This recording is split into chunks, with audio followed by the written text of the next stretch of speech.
ខ្ញុំមាន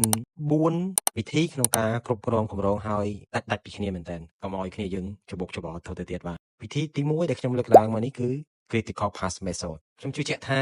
បងប្អូនមួយចំនួនធំដែលធ្វើការនៅក្នុងវិស័យសំណង់នេះគ្មានអ្នកណាមិនស្គាល់ពាក្យថា critical path ទេមិនចឹងទេបើសិនជាយើងបកប្រែជាខ្មែរយើងអាចនិយាយពាក្យថា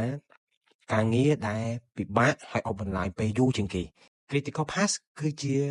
ការងារមួយដែលចំណាយ duration វាយូរខ្លាំងមែនតើបំផុតនៅក្នុង project ទាំងមូលរបស់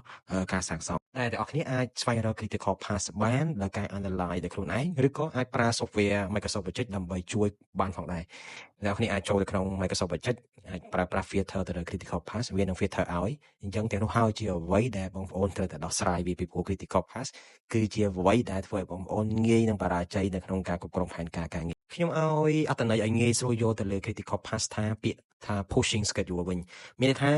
យើងគិតតែពីជំរុញការងាររបស់យើងមួយទៅតាមផែនការការងារយើងគិតតែសម្រុកវាមួយថ្ងៃសម្រុកធ្វើម៉េចឲ្យទាន់ផែនការដែលបានដាក់កំណត់នៅក្នុង master schedule អីចឹងទៅអានេះមានន័យថាងាយស្រួលយល់ណាអញ្ចឹងបើយើងងាកទៅរក method ទី2វិញ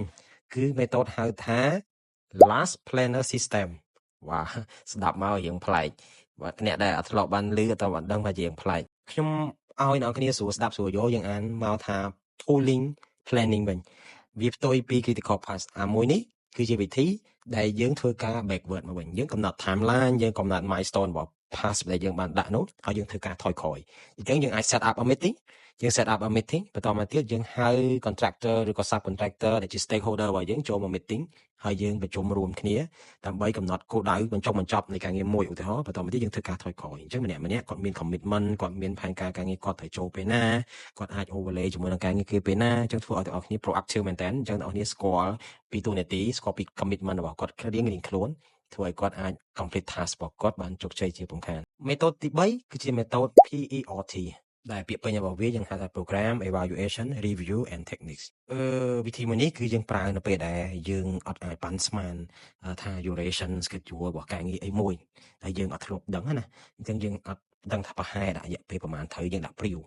អញ្ចឹងនៅក្នុងចំណុចនេះខ្ញុំណែនាំឲ្យប្រើ method មួយនេះពេលដែលយើងដាក់ priv យើងសំដៅទៅលើទី1យើងអាចនិយាយថា minimum estimate ថា work នឹងអាច complete per អ្វីដែលគាត់ estimate បានទៅតាម optimistic របស់គាត់មួយទៀតយើងហៅថា pessimistic time មានន័យថាជា maximum schedule ដែលយ៉ាងកំសោយណាស់យូរបំផុតគឺត្រូវការពេលប៉ុណ្ណឹងហើយចំណុចកណ្ដាលគឺ most likely មានន័យថា in between អាពីរមិញហ្នឹងវាអាចតំណងជាហើយនៅចន្លោះពេលប៉ុណ្ណឹងឧទាហរណ៍អញ្ចឹង project manager មួយចំនួនគាត់នឹងប្រើ formula មួយគឺ P បូក O បូកជាមួយនឹង 4M ចែកនឹង6ដែលអក្សរមួយមិញតំណាងទៅលើ pessimistic optimistic and most likely time អញ្ចឹងគាត់នឹងបាន average មួយតែគាត់ឆ្លុះបញ្ចាំងពី duration មួយដែល uncertain មែនក៏ប៉ុន្តែវា more what can I say more tentatively happen អញ្ចឹងណាហើយចំពោះវិធីសាស្ត្រចុងក្រោយខ្ញុំហៅពាក្យវាថា line of balance duration ចំពោះ method មួយនេះគឺអាសាជួបខ្ញុំគិតថាបងប្អូនឧស្សាហ៍ជួបឧស្សាហ៍ប្រើប៉ុន្តែប្រហែលជាមិនទាន់បានស្គាល់ឈ្មោះវាតែប៉ុណ្្នឹងទេអញ្ចឹងគឺជា method ដែលជា repetitive schedule require មានថាការងារតតែ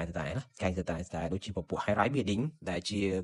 អគារជួលអគារ condo អីផ្សេងដែលជាន់មួយច្រើនជាន់ដែលជា typical ស្តៀងគ្នាអញ្ចឹងពួកគាត់អាចប្រើ method នេះនឹង balance ទៅលើ schedule របស់ការងាររបស់គាត់ estimate នៅក្នុងមួយជាន់ហើយគាត់យកទៅប្រើប្រាស់នៃគ្រប់ជាន់ទៀតដល់ប្រតិគ្នាអញ្ចឹងវានឹងធ្វើឲ្យ schedule របស់គាត់ easy នៅក្នុងការ control ទៅលើ technique របស់ planning មួយនឹងមែនតើអរគុណសម្រាប់ការតាមដានទស្សនាវីដេអូនេះប៉ុណ្ណឹង